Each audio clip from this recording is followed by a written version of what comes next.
بسم اللہ الرحمن الرحیم. السلام علیکم ناظرین. پروگرام انسائٹ کے ساتھ میں ہوں آپ کا میزبان سلیم بخاری.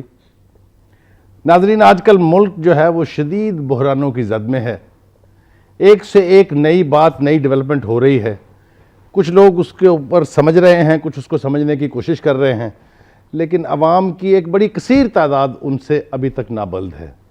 ہم اس پروگرام کی وساطت سے کوشش کریں گے کہ عوام کو یہ بتا سکیں، ان کے ساتھ یہ شیئر کر سکیں کہ در حقیقت پردے کے پیچھے اور بظاہر کیا ہو رہا ہے اور کیوں ہو رہا ہے. اس پر گفتگو کرنے کے لیے میرے ساتھ ٹیلی فون لائن پر رہیں گے جناب حمزہ شہباز شریف صاحب، جو رکن قومی اسمبلی ہیں اور پاکستان مسلم لیگ نواز کے بڑے سرکردہ رہنما ہیں اور آج کل بہت ایکٹیو ہیں.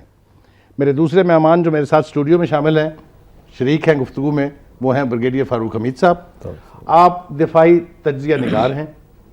ملک کے سیاسی معاملات پر ان کی بڑی گرفت ہے. ان کے کالم آپ دا نیشن میں پڑھتے رہتے ہیں. یہ صاحب رائے ہیں اور ہر معاملے پر سیاسی ہو یا دفاعی نوعیت کا ان کی اپنی ایک رائے ہوتی ہے. میرے تیسرے مہمان ہمارے ساتھ اس وقت موجود ہیں حافظ طارق صاحب. وہ وقت ٹی وی کے ڈائریکٹر نیوز بھی ہیں، لیکن اس کے باوجود ان کی جو سب سے بڑی کوالٹی ہے وہ یہ کہ ملک کے سیاسی معاملات پر ان کی گرفت بہت مضبوط ہے.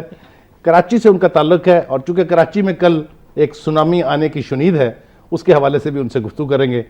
تو اس سے پہلے کہ ہم ٹیلی فون لائن پر حمزہ شہباز شریف صاحب سے بات کریں، بریگیڈیئر صاحب میں آپ سے ریکویسٹ کروں گا کہ آپ یہ بتائیے کہ یہ جو فوج اور سول حکومت کے درمیان کشمکش ہے، جو تمام تر دعووں کے باوجود کہ اداروں کا ہم تصادم نہیں ہونے دیں گے، لیکن آج ہم کیفیت دیکھتے ہیں. کل کی جو تقریر تھی وزیر اعظم صاحب کی، پرسوں کی، اور کل جو چیف آف آرمی اسٹاف نے کہا، کیا اداروں کا تصادم اوائرٹ ہو گیا ہے یا ابھی اس کا امکان باقی ہے؟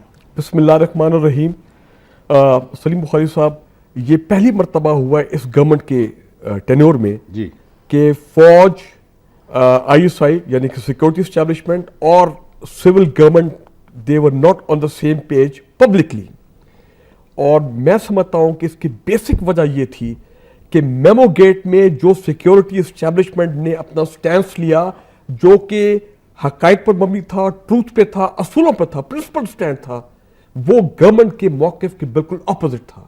اور اس موقف، یہ جو ڈفرنس آف پوزیشن آیا ہے، اس نے اتنا گورنمنٹ کو بکھلا دیا، اتنا ڈسپریشن وہاں کریٹ ہوگی کہ دے نیو کہ فوج اور آئی ایس آئی کے پاس ایسا ایویڈنس ہے جو کہ آنے والے وقتوں میں سپریم کورٹ کی ہیئرنگز یا کوئی کمیشن بنتا ہے اس کی ہیئرنگ میں اگر وہ ایویڈنس آتا ہے تو وہ بڑا سخت نقصان دہ ثابت ہو سکتا ہے پریزیڈنسی کے لیے بھی. ٹھیک. تو لہٰذا میں سمجھتا ہوں کہ انہوں نے ایک قسم کا پرووک کیا فوج کو کہ کس طرح فوج کوئی ریئیکٹ کرے، ایک غلط قدم اٹھائے، ایک غیر آئینی کوئی کام کرنے میں ان کو پرووک کرے، تاکہ فوج کو ٹوٹلی ڈیفینس پہ لایا جائے اور پوری قوم کو ایک فوج کے خلاف ایک ایسی نفرت کریٹ کی جائے اور فوج کو ٹریپ میں لایا جائے. بریگیڈیئر صاحب یہ بتائیے، لیکن وہ فیل نہیں ہوا. خود کش بمباری کی ضرورت کیا تھی؟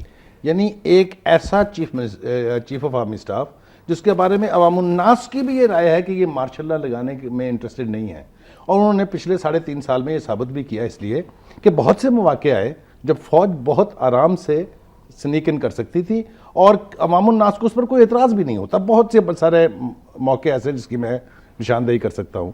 تو اس پرووکیشن کے پیچھے پریشر کیا تھا؟ Why prime minister has to deliver a speech like that? جی ایکچولی بات یہ ہے کہ اگر آپ ساتھ ساتھ یہ ایک اور تناظر میں دیکھیں، اس وقت گورنمنٹ کے اوپر ایک بڑا strong pressure, external pressure from the Americans.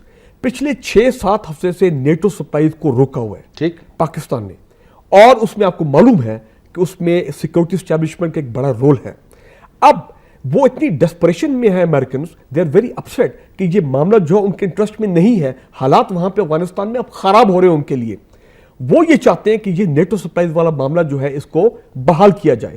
اور گیلانی صاحب نے بھی یہ چند دن پہلے کہا کہ وہ بھی چاہتے ہیں کہ اگلے چند دنوں میں اس معاملے کو سلجھا لیا جائے. آپ کے پاس واپس آتا ہوں میں.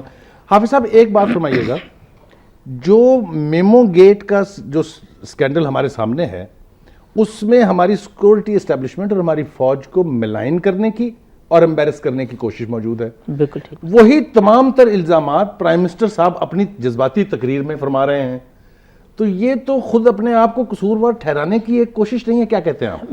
بالکل درست ہے بخاری صاحب. میں بریگیڈیئر صاحب سے بالکل اتفاق بھی کرتا ہوں اس بات پہ کہ دونوں کی جو علیحدہ علیحدہ پچ نظر آ رہی ہے اور نظر آ رہا ہے کہ جی دونوں کسی علیحدہ ڈائریکشن کے اندر ہیں, اور فوج کا اسٹانس کچھ اور ہے, اور گیلانی صاحب کو بہت ساری برائیاں جو ملٹری اسٹیبلشمنٹ کی یا اسٹیبلشمنٹ کی جو گزشتہ 3.5 سال میں ان کو نظر نہیں آئی. ایکسٹینشن یہی پاشا صاحب ہیں جن کو انہوں نے ایکسٹینشن دی, پھر کیانی صاحب کی ایکسٹینشن, اور اس کا کریڈٹ بھی لیتے رہے کہ جی ہم جو ہے نا ہماری حکومت نے یہ کر دیا اور فوج کے ساتھ آج ہم نے یہ کیا ہے. کچھ دن پہلے تک یہی گیلانی صاحب کہہ رہے تھے کہ جناب تمام ادارے جو ہیں وہ میرے انڈر ہے, آئی ایس آئی میرے انڈر ہے, فوج جو ہے وہ گورنمنٹ کی ڈائریکشن کے اوپر کام کرتی ہیں. اچانک سے جب ایکسٹینشن دی تھی تو گیلانی صاحب نے فرمایا تھا اب ہم سب محفوظ ہو گئے ہیں. بالکل, انہوں نے 2013 میں جائیں گے یہ کہا تھا. اب وہ کہتے ہیں جی کہ ریاست کے اندر ریاست ان کو نظر آنے لگ گئی. اب جو ہے وہ پرائم منسٹر یہ سوال پوچھ رہے ہیں کہ جی اب بتایا جائے کہ اسامہ بن لادن جو ہے وہ کس ویزے پہ 6 سال سے. اصل میں ہوا یہ ہے کہ ایکسپیکٹیشن تو سب کی تھی کہ سیاسی ماحول گرم ہوگا اور چیزیں ہوں گی, لیکن یہ تھوڑا سا لوگوں کی ایکسپیکٹیشن سے پہلے ہوں گی, اس طرح سے ہوں گی, اچانک سے ہوں گی, یہ تھوڑا سا پہلے ہو گیا. اور اس کے اندر جو پرائم منسٹر صاحب کا جو ایک دم سے ریئیکشن نظر آیا ہے, جو اب اطلاعات ہیں اس کے مطابق پرائم منسٹر نے اپنی پیپلز پارٹی کی پارلیمانی پارٹی کا جو ایک اجلاس ہوا تھا اس میں انہی کے, کیونکہ مشیران تو آپ کو پتہ ہے کہ صدر صاحب کے بھی وہ ہیں, تو کچھ لوگوں کو موقع ملا جنہوں نے صدر صاحب کے جو مشیران ہیں ان کے اوپر خاصی تنقید کی, اور پرائم منسٹر صاحب سے یہ کہا کہ جناب اب یہ نوبت پہنچ چکی ہے کہ ہم جو ہے وہ پبلکلی بھی کافی زیادہ ہمیں لوگوں نے برا بھلا کہنا شروع کر دیا ہے. لوگ ہم سے سوال پوچھتے ہیں کہ آپ کے وزیر داخلہ کہتے ہیں کہ بیوی کے قاتل پکڑ لیے ہیں, تو وہ کہاں ہیں وہ قاتل. تو ان لوگوں نے پرائم منسٹر کے اوپر اس میٹنگ کے اندر یہ پریشرائز کیا کہ وہ جنرل پاشا صاحب کو جو ہے ان کے عہدے سے ہٹائیں. اب پرائم منسٹر صاحب, اور یہ بات پیپلز پارٹی کی کور کمیٹی کی میٹنگ میں بھی, پیپلز پارٹی کے بہت سارے لیڈروں کا یہ موقف ہے کہ جی وہ جب وہ میمو اگر جو ہے وہ ٹھیک ہے اور آپ نے حسین حقانی صاحب سے استعفیٰ لیا تو اس کے بعد جو ہے وہ آپ کو پاشا صاحب سے بھی استعفیٰ لے لینا چاہیے. اب اس پریشر میں اور ان بہت ساری چیزوں کے تناظر میں کہ جب چونکہ ان کو خوف محسوس ہونے لگ گیا, بہت سارے بھانڈے تھے جو پھوٹ گئے, اب فوج یا تو جھوٹ بولے سپریم کورٹ میں, اور آئی ایس آئی ایک غلط ساری باتیں جو ہے وہ قوم کو بھی دھوکہ دے اور عدلیہ کو بھی دھوکہ دے, اور فوج جو ہے وہ اپنی کریڈیبلٹی کا بیڑا غرق کر کے جو ہے وہ گورنمنٹ کا, جبکہ حکومت کی طرف سے ہم نے یہ دیکھا کہ انہوں نے پہلے تو اپنے سفیر کو واپس بلایا, بالکل درست, پھر اس نے استعفیٰ بھی لے لیا. اگر اس میں سبسٹنس نہیں تھی تو اتنے ہارش ایکشن کی کیا ضرورت تھی؟ تو اب جو ہے اب وہ خود ایک عجیب کشمکش کا شکار ہے. وہ ڈیلی بیسس کے اوپر فیصلے کرتے ہیں, جس طریقے سے ان کے ہاں ہوتا رہا ہے کہ جی صدر صاحب باہر گئے تو پہلے فرحت اللہ بابر صاحب کا ایک اسٹیٹمنٹ آتا ہے, کوئی ایک وزیر کوئی بات کہہ دیتا ہے, کوئی کہتا ہے جی ان کا ہارٹ کا آپریشن ہو گیا. بالکل وہی صورتحال جو ہے نا گورنمنٹ رویہ جو ہے وہ اختیار کیا وہی ہے. ناظرین, گفتگو ہو رہی ہے, بڑے دلچسپ مرحلے میں داخل ہو چکی ہے, لیکن وقت ہے اس وقت ایک بریک کا. بریک پہ چلتے ہیں, واپس آئیں گے تو پھر گفتگو کا آغاز یہیں سے کریں گے.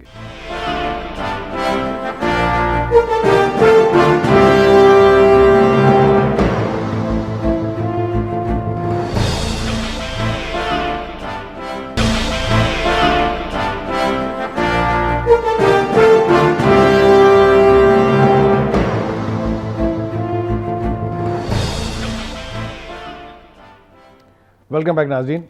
پروگرام کی ابتدا میں نے آپ کو بتایا تھا کہ ہمارے ساتھ ٹیلی فون لائن پر ہوں گے حمزہ شہباز شریف صاحب, پاکستان مسلم لیگ نواز کے رکن قومی اسمبلی بھی ہیں اور اس کے بہت نمایاں بڑے لیڈر ہیں, لیکن ہم کوشش کر رہے ہیں تو مسلسل ان کے ساتھ رابطہ کرنے کی. ابھی تک ہمارا رابطہ نہیں ہوا, جو ہی ان سے ہمارا رابطہ ہوگا تو ہم آپ تک ان کی گفتگو پہنچائیں گے. میں یہ بھی آپ کو ساتھ ساتھ بتاتا چلوں کہ اگر آپ ہمارے پروگرام کے بارے میں کوئی رائے دینا چاہتے ہیں, کوئی تجویز دینا چاہتے ہیں, تو ہمارا ای میل ایڈریس لکھ لیجئے insight@waqtnews.tv. ہم فیس بک پر بھی موجود ہیں, انسائٹ کے نام سے آپ وہاں لاگ ان کریں تو آپ جو بھی اپنی رائے دینا چاہتے ہیں, جو فیس بک کا ایڈریس ہے وہ ہے انسائٹ, اور جو ہمارا ای میل ایڈریس ہے وہ ہے insight@waqtnews.tv. اور میں اپنے ناظرین کو ساتھ ہی اپنا ٹیلی فون نمبر بھی بتانے والا ہوں, تاکہ آپ اگر چاہیں تو اس پروگرام میں شریک ہو سکتے ہیں. ہمیں کال کیجئے گا, ہم آپ کی کال کے منتظر رہیں گے. ہمارا ٹیلی فون نمبر ہے 042-363-12169. ریپیٹ کر دیتا ہوں, 042-363-12169. جی فاروق حمید صاحب, جو گفتگو ہم کر رہے تھے ایک بات جو عوام کے دل میں اور دماغ میں ابھی ابہام ہے، اس کے بارے میں جو دونوں حضرات کی رائے چاہیے. اس سکرپٹ کا اس میمو کا سکرپٹ کہاں لکھا گیا، کس نے لکھا، کیوں لکھا؟ کریکٹرز میں آپ کو بتا دیتا ہوں تو رائے آپ مجھے اپنی دے دیجئے. اس میں شامل ہے منصور اجاز، جن کے پینٹاگون اور سی آئی اے سے تعلقات اسٹیبلشڈ ہیں. بالکل صحیح ہے سر. اس کے کریکٹر ہیں حسین حقانی صاحب، جن کے بارے میں عوام میں یہ تاثر تھا کہ وہ امریکہ میں بیٹھ کے امریکہ کے سفیر تھے، پاکستان کے سفیر کم تھے. بالکل صحیح ہے. جو ریمنڈ ڈیوس سے لے کے اور ویزوں کے ایشوز تک جو ان کا کردار رہا ہے وہ سب کو ہمیں معلوم ہے. اس کو ڈیلیور کرنے والے کا نام ہے جیمز جان، جو امریکی جرنیل ہے. جسے پہنچایا گیا وہ وہاں کا مسلح افواج کا سربراہ تھا مائک مولن، چیئرمین جوائنٹ چیف. ان کریکٹرز کی موجودگی میں یہ سکرپٹ کیسے لکھا گیا، کیوں لکھا گیا، اس پہ بات کرتے ہیں. لیکن اس وقت ہمارے ساتھ ایک کالر ہیں طارق صاحب کراچی سے. جی طارق صاحب السلام علیکم. لائن ڈراپ ہو گئی ہے. جی سلیم بخاری صاحب، اگر آپ یہ دیکھیں کہ مئی 2 کے واقعات کے بعد میں اب یہ سمجھتا ہوں کہ جس طرح ابھی یہ فوج اور آئی ایس آئی کے ٹیک اوور کرنے کے جو ایک بوگی کریٹ کی گئی ہے، یہ اب بات سامنے آ گئی ہے کہ 2 مئی کے بعد بھی انہوں نے یہی بوگی کریٹ کی تھی جس کی وجہ سے میمو بنا تھا. یہ بات اب سامنے آ گئی، یہ نقطہ اب سامنے آ رہا ہے کیونکہ ان کے ذہن میں تھا یہ ایک سیلف کریٹ کرتے ہیں، بوگی کو کریٹ کرتے ہیں اور جس کی وجہ سے میمو کی اس کا مطلب میمو کی حقیقت ہے. دیر از نو ڈاؤٹ اباؤٹ اٹ. اب مسئلہ سارا یہ ہے کہ صرف اب سوال پوچھنے والا یہ ہے کہ حسین حقانی صاحب نے وہ ڈرافٹ میمو خود کیا یا ان کو کسی یہ ڈرافٹ کے کنٹینٹس ان کو بتائے گئے اور انہوں نے آگے ٹرانسمٹ کیا اس کو منصور اجاز کو. میں یہ سمجھتا ہوں کہ آئی ایس آئی نے وہ تمام تحقیقات کر لی ہیں، ان کے پاس وہ ایویڈنس موجود ہے، وہ سمجھتے ہیں، وہ جانتے ہیں کہ اس کے پیچھے کون سی قوت ہے. ایک تاثر یہ بھی ہے کہ جب D G I S I London گئے تھے منصور اجاز سے ملنے کے لیے تو واپسی پر وہ جو ایویڈنس اپنے ساتھ لے کے آئے ہیں اس پر بھی کوئی ابہام باقی کوئی ابہام نہیں ہے. کس نے کہا. اس وقت ہمارے ساتھ ایک کالر موجود ہیں لاہور سے، صدیق صاحب. جی صدیق صاحب السلام علیکم. السلام علیکم سلیم بخاری صاحب، کیسے ہیں آپ؟ جی میں ٹھیک ہوں، بالکل فرمائیے. آپ بڑے سچے اور کھرے انسان ہیں اور بڑی روح خوش ہوتی ہے آپ کا پروگرام دیکھ کے. جی بہت شکریہ آپ کا. خدا رسول کے لیے ہمارے ملک کو بچا لے، بے دردی سے انہوں نے ہمارے ملک کو لوٹا ہے اور یہ یہودیوں کے ایجنٹ حکمران ہے. خدا رسول کے لیے ہماری جان چھڑا دیں. اللہ میاں سے رو رو کے توبہ کریں تاکہ ہماری جان چھوٹے ان چوروں ڈاکوؤں سے. بہت شکریہ آپ کا. جی آپ نے کالر کے جذبات تو سن لیے ہیں. بخاری صاحب یہ وہ بات تھی جس کا جواب دینا تھا حکمرانوں کو، اور اس جواب دینے کے بجائے اب انہوں نے جو ہے نا ڈائریکشن جو ہے وہ اداروں کی جنگ اور ریاست کے اندر ریاست، اور اب تو کیانی صاحب نے جو اب کل جو اسٹیٹمنٹ آیا اس نے تو بہت سارے ایک بڑے غبارے سے ہوا نکال دیا. انہوں نے اس اسٹیٹمنٹ کے اندر ہے کہ جی یہ اب اصل مسائل سے توجہ ہٹانے کے لیے یہ ساری چیزیں کی جائیں. یعنی جو بلا اپنے گلے سے ان کے گلے میں ڈالنے کی کوشش کی گئی تھی وہ 2 گنا ہو کے واپس چلی گئی. ہوا یہ ہے کیانی صاحب نے جس کو انگریزی میں کہتے ہیں ہی از کالڈ دی بلف. آج کے بعد اب یہ گورنمنٹ یہ کبھی نہیں کہہ سکتی، عوام کو یہ دھوکہ نہیں کر سکتی، یہ پرسپشن مس پرسپشن کریٹ نہیں کر سکتی کہ جی فوج جو ہے وہ ٹیک اوور کرنا چاہتی ہے اور جمہوریت خطرے میں. میں یہ سمجھتا ہوں مسئلہ الٹا ہے. میں سمجھتا ہوں پاکستان کی سیکورٹی اسٹیبلشمنٹ خطرے میں ہے فرام اے کلیک. ایک ایسا گینگ آف 4 ٹائپ لوگ ہیں اس وقت کوریڈور آف پاور میں جو کہ جمہوریت کی آڑ میں کہ جی جمہوریت کو خطرہ ہے وہ سیکورٹی اسٹیبلشمنٹ پہ حملہ کرنا چاہتے ہیں. گینگ آف 4 کی بات طارق صاحب سے کریں گے. ہمارے کالر جن کی لائن ڈراپ ہو گئی تھی، طارق صاحب پھر سے لائن پر ہیں. طارق صاحب ویلکم ٹو دا شو. السلام علیکم. جی جی وعلیکم السلام. جی طارق بات کر رہا ہوں میں. جی جی میمو ایک حقیقت ہے، اس میں تو کوئی دو رائے نہیں ہے. جی لیکن میرا سوال یہ ہے کہ نیٹو حملے کے اسی اٹیک کے بعد ہماری عسکری اور سیاسی قیادت کی غرض کیوں جاگی؟ حالانکہ اگر ہم دیکھیں تھوڑا اگر رائے میں جائزہ لیں تو تقریباً 7-8 سال سے امریکن ڈرون اٹیک کی تاریخ ہم پر مسلط ہے. جی جی. یعنی تقریباً 8 سال سے اٹیک ہو رہے ہیں. ٹھیک ہے، اس سے پہلے بھی نیٹو اٹیک ہوتے رہے ہیں اور تقریباً 4 سال آپ کی سیاسی قیادت کو ہو چکے ہیں، 5 سال تقریباً آپ کے جنرل کیانی صاحب کو ہو چکے ہیں. ٹھیک. تو یہ اب تک انہوں نے یہ ایکشن کیوں نہیں لیا؟ یہ آل آف سڈن یہ سب کچھ کیوں ہوا؟ جی بہت شکریہ آپ کا. طارق صاحب سوال تو انہوں نے بہت امپورٹنٹ اٹھایا ہے کہ پاکستان کی سالمیت پر حملہ پہلا نہیں ہے جو نیٹو والا ہے. ڈرونز جس طریقے سے فری فار آل یہاں پھرتے رہے اور بدقسمتی کی بات یہ ہے کہ ہمارے ہی ہوائی اڈوں سے اڑتے رہے, ہمارے ہی لوگوں کو مارتے رہے, اور ہم میں یہ بھی سکت نہیں تھی کہ ہم سٹرونگ لفظوں میں اس پہ احتجاج کرتے.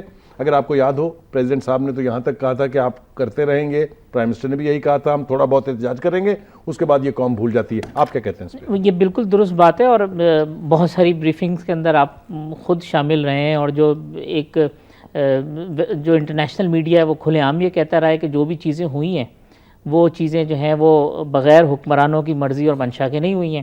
شمسی ایئر بیس کے بارے میں جو ہے وہ لوگوں کو مس گائیڈ کیا جاتا رہا, باقاعدہ انکار کیا جاتا رہا, اور اسمبلی کے اندر کچھ اسٹیٹمنٹ تھا, کہیں اور کچھ اسٹیٹمنٹ تھا. اب جب یہ جو محمد ایجنسی والا واقعہ ہوا اس کے بعد جو سینیریو آیا ہے وہ بالکل ڈیفرنٹ آیا. یہ بات درست ہے کہ یہ کافی ساری چیزیں جو ہیں وہ گڑبڑ رہی ہیں, لیکن وہ ٹیمپریچر آہستہ آہستہ بڑھتا رہا ہے. ٹھیک. اور 2 مئی کے واقعے کے بعد یعنی آج آپ جو دیکھ رہے ہیں یہ ایکومولیٹڈ ایفیکٹ ہے اس کا. ایگزیکٹلی, یہ کوئی ایسا نہیں ہوا کہ آل آف سڈن جو ہے ایک واقعہ ہو گیا اور اس نے ایک ایسی چیز جو ہے وہ کریٹ کر دی جس کی وجہ سے ہم نے جو ہے نیٹو کی سپلائی لائن بھی بند کر دی, اور ہم نے جو ہے بون کانفرنس میں بھی نہیں گئے, اور ہم نے ایک سخت قسم کا اسٹانس لے لیا. یہ ٹیمپریچر تھا جو بڑھ رہا تھا, ہم بہت ساری چیزیں ان کو ریئلائز کر رہے تھے, کرا رہے تھے. طارق صاحب میں آپ کی بات کاٹ رہا ہوں, معافی چاہتا ہوں. آپ ہی نے یہ مشورہ دیا تھا کہ کالر ضرور لینے ہیں, اس قدر کالرز ہیں کہ چاروں لائنز ہماری چوک ہوئی ہوئی ہیں. جی اس وقت ہمارے ساتھ ایک کالر ہیں. جی السلام علیکم. ہلو, آپ کو میری آواز آ رہی ہے؟ ہیلو جی فرمائیے. السلام علیکم. جی جی وعلیکم السلام. جاوید ارکاران جی فیصلہ آباد سے. جی جاوید صاحب فرمائیے. میرا سوال یہ ہے جی کہ ہم ہر وقت امریکہ کے خلاف باتیں کرتے رہتے ہیں, کیا یہ جو ہمارے پاکستان میں جو کرپشن ہو رہی ہے, چوریاں ہو رہی ہیں, ہر الٹے کام ہو رہے ہیں, کیا یہ سب امریکہ کروا رہا ہے؟ جی بہت شکریہ آپ کا. یہ تھوڑا سا موضوع سے تھوڑا سا ہٹ کے ہے, لیکن ان کا سوال درست ہے کہ ہم بیرونی طاقتوں کا مقابلہ تو شاید کر سکتے ہیں, لیکن جو اندرونی جو نفسا نفسی کا عالم ہے, جو کرائم ریٹ بڑھ رہا ہے, جو چوریاں ہو رہی ہیں, جو ڈکیتیاں ہو رہی ہیں, جو کراچی میں جو کچھ آپ کے شہر میں ہو رہا ہے کہ لائیو فوٹیج بھی موجود ہے, لوگ فلموں کے سین جو ہم دیکھا کرتے تھے وہ ایکچوئل لائف میں ہم دیکھ رہے ہیں, تو اس کا جواب اگر آپ مناسب سمجھیں تو. خیر صاحب یہ دیکھیں نا, یہی بات ہم کہہ رہے ہیں کہ اب گورنمنٹ کو جواب دینا تھا کہ آخر اس نے جو ہے وہ گزشتہ 4 سالوں کے اندر کیا کیا. گورننس کا, یعنی گڈ گورننس کا. مہنگائی کہاں پہ کھڑی ہوئی ہے ملک میں, جو ہے وہ لوگوں کے پاس جو اس سردی کے اندر نہ بجلی ہے نہ گیس ہے, لوگوں کی بے روزگاری, جو جتنے بلند و بانگ دعوے کر کے آئے تھے وہ کہاں پہ کھڑے ہوئے ہیں, لوگوں کو ڈیلیور کیا کیا ہے. ٹھیک. ان ساری چیزوں سے بچنے کے لیے تو یہ سارا ماحول جو ہے وہ گرم ہوا ہوا, اور ان ساری چیزوں کا جواب دینے سے بچنے کے لیے کہ جی کل کو ہمیں کوئی بہانہ مل سکے کہ جی ہم کام کرنا چاہتے تھے, فوج نے ہمیں کام نہیں کرنے دیا, ہم کام کرنا چاہتے تھے, فلاں پارٹی نے ہمیں کام نہیں کرنے دیا, یا جناب اسی طریقے سے کہ جی ہماری راہ میں رکاوٹیں ڈالی جاتی نہیں. لیکن گزشتہ 4 سالوں کے دوران حکومت کو اگر پریکٹیکل شیپ میں آپ دیکھیں تو کوئی رکاوٹ نظر نہیں آئی. کیا فوج کے پاس مواقع نہیں تھے کہ وہ ٹیک اوور کر لیتی؟ کیا 16 مارچ کو جب نواز شریف صاحب ایک لانگ مارچ کے لیے نکلے تھے تو کیا اس وقت جو ہے وہ یہ توقع نہیں کی جا رہی تھی کہ کیانی صاحب جو ہے وہ اپنا رول پلے کریں؟ 2 مئی کے واقعے کے بعد کیا یہ توقع نہیں کی جا رہی تھی کہ فوج اپنا رول پلے کرے گی؟ لیکن اب حالات مختلف ہیں. اب جو ہے 2011 کے اینڈ پہ ہم کھڑے, 2012 میں ہم داخل ہو رہے ہیں. اب جو ہے وہ سینکڑوں اور ہزاروں کیمرے کی جو آنکھیں ہیں وہ گلی گلی محلے محلے سے لوگوں کی پلس جو ہے وہ بتا رہی ہیں. فوج کو بھی یہ ریئلائزیشن ہے کہ اگر وہ ماضی کی طرح کے سٹیپ لینا چاہے گی تو اس کے کیا کیا اثرات مرتب ہو سکتے ہیں. اور لوگ یہ بھی دیکھ رہے ہیں کہ ہمارے پچھواڑے میں کیا ہو رہا ہے, عرب لینڈ پہ کیا ہوا ہے, گلف میں کیا ہو رہا ہے, وہ بھی ان کے سامنے ہے کہ لوگ اپنے حق کے لیے خود. جی میں یہ کہوں گا کہ جس اذیت اور تکلیف سے اس وقت پاکستانی قوم گزر رہی ہے, یقین جانے میں دل سے کہہ رہا ہوں, ہم نے پہلے یہ صورتحال نہیں دیکھی ہے. میں یہ کہتا ہوں کہ کیا پرائم منسٹر صاحب اس وقت ایکٹ کریں گے جب 38 کے 38 پی اے کے جہاز بیٹھ جائیں گے؟ اگر آج کوئی اور پرائم منسٹر صاحب ہوتے ہی should have sacked the M D P I A in 24 hours کہ یہ آپ کی انکمپیٹنس کی حالت ہے کہ آپ نے پی آئی اے کو اس حالت میں لے آئے. آپ ریلوے میں دیکھیں تو افسوس آتا ہے. یہ اور آپ یہ تو صرف اسی صورت میں ممکن. بخاری صاحب جب کوٹوں کی بنیاد کے اوپر پارٹیز کو ٹھیکے کے اوپر آپ وزارتیں دے دیں گے, 3 دن پہلے جب آپ جو ہے وہ اداروں کا بیڑا غرق کر دیں گے, جب آپ اپنے جیل کے ساتھیوں کو ان کے سربراہ مقرر کر دیں گے. آپ مجھے یہ بتائیں, 3 دن پہلے میں حیران رہ گیا اور سر پکڑ کے بیٹھ گیا. ایک میڈیکل ڈاکٹر صاحب آ کے ٹیلی ویژن پہ کہتے ہیں, and he is the adviser on petroleum management of the country, petroleum کے وزیر ہے, کہتے ہیں there is no gas in the country. he is a medical doctor. آپ مجھے یہ بتائیں اگر یہ حالات ہو. وقت ہے بریک کا, بریک پہ چلتے ہیں, واپس آتے ہیں تو گفتگو پھر شروع کرتے ہیں یہیں سے.